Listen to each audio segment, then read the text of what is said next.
On the cold streets of Washington, D.C., at the corner by the metro entrance stairs, he sat in the same spot every day. No one knew his name, no one asked his story. Just a veteran, a cardboard sign, and whatever life had brought him to. But that day, when a young Marine heard his voice, everything would change. Welcome to the Hidden Page Stories. Before we begin this touching story, tell us in the comments what city you're watching from today, and if you believe stories like this need to be heard. Hit that subscribe button to help keep these stories alive. Asterisk, the entrance to Washington, D.C.'s Union Station Metro displayed the same scene every morning. Rushing businessmen, office workers, jogging with their caffeinated drinks, college students, and tourists.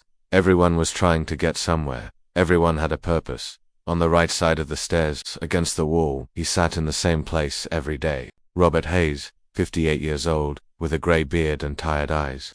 In front of him, a small cardboard sign, "Veteran, need help, God bless." Most people ignored him. Some would pity drop $1 or $2, a few would stop for brief conversation, but usually he was just part of the scenery, a forgotten detail in the city's daily rhythm. Robert's story seemed simple. A former soldier, couldn't find work, trying to hold on to life. No one asked questions. No one wondered about the truth. He just existed. The Monday morning was like any other.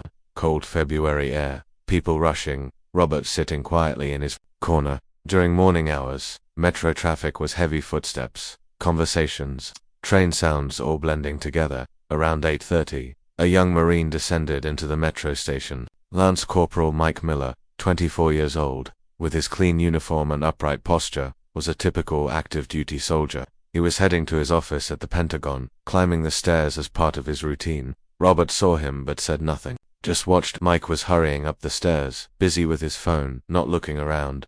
Just then, an elderly woman fell down the stairs, her purse scattered. She struggled to get up, swaying on the ground. People stopped but no one knew what to do. Robert immediately stood up. "Ma'am, stay calm, don't move quickly." His voice was clear, authoritative, the tone of someone accustomed to giving commands. "First breathe. Are you feeling pain? Did you hit your head?" Mike put his phone away and turned around. That voice, it sounded familiar. Robert crouched beside the elderly woman, checking her professionally. He took her pulse, examined her pupils, looked for signs of possible injury. "You're shaken but nothing serious. We'll get you up slowly." "Take my hand." Mike approached. That voice was really familiar, especially the phrase, "take my hand." His heart began to race. Robert helped the woman to her feet, gathered her purse, stayed with her for a few minutes.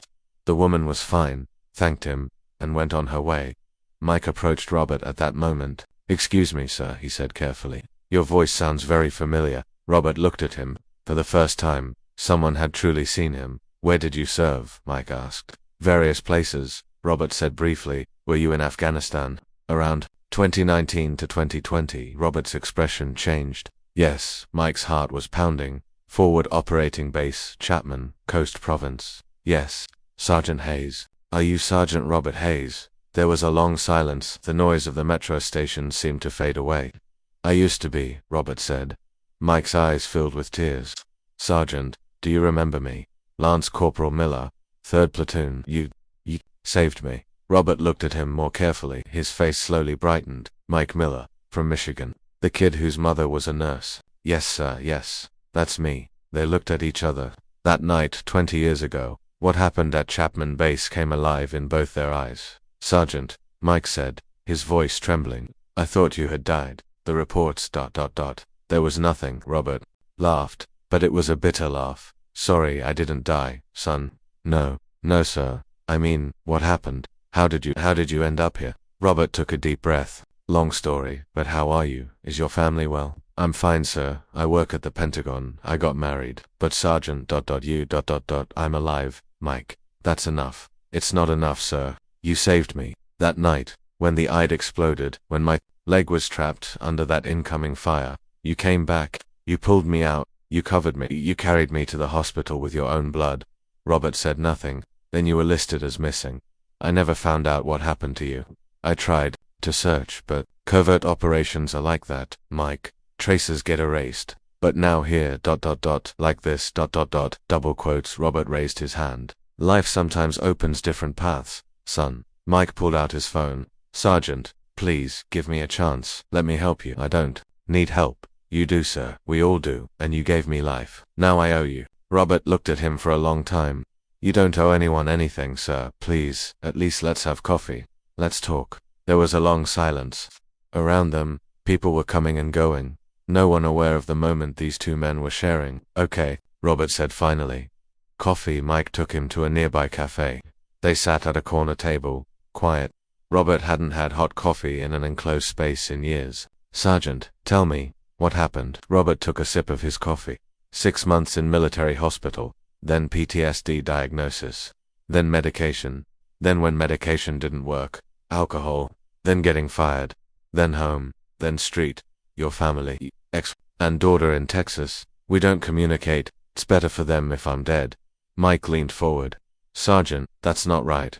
I can help you. I can talk to Veterans Affairs. Housing assistance. Job placement. ... I tried. Son. The system is too slow. I fell too fast. But now I'm here, and I haven't forgotten. Robert looked at him. This young man, the kid he had once saved, was now trying to save him. Mike, you're a good kid, but I...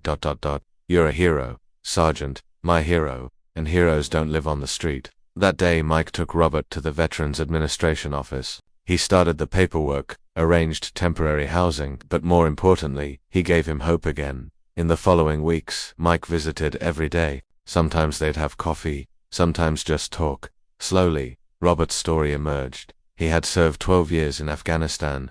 He had been wounded 3 times. He had saved 12 people, but most importantly, he had never forgotten any of them. Mike helped him find work. He started as a counselor at a non-profit working with veterans. He rebuilt his life. 6 months later, Robert moved into a small apartment. He hung a photo of himself with Mike on the wall. A year later, he went to Mike's wedding. He was the groom's best man. In his speech he said, "Sometimes life tests you. Sometimes you fall, but what matters is that no one forgets you." Mike didn't forget me, and the reason I'm here today is because of that. Robert Hayes no longer sits at Union Station. Now he stands in the same place, but for a different purpose. Every weekend he's there, talking to other homeless veterans, helping them, giving them hope, because now he knows that no one is truly forgotten. Sometimes, it just takes a while to be remembered. Mike Miller still works at the Pentagon, but now, every morning when he climbs the metro stairs, he looks around. He doesn't avert his eyes, because he knows that around every corner there's a story, behind every silence there's a past, and sometimes, just sometimes, the past finds you and gives you a second chance. Life is a strange cycle. Sometimes you're the one who saves, sometimes you're the one saved. But the beautiful thing is that this cycle never ends. If this story touched you, tell us in the comments. Have you ever had such an unexpected encounter? Did someone from your past find you, or did you find someone? And don't forget to subscribe so more people can hear stories like these. At the Hidden Page Stories, every story has meaning. Every silence has a voice. Because sometimes the most powerful stories are written on the streets, found in metro stations.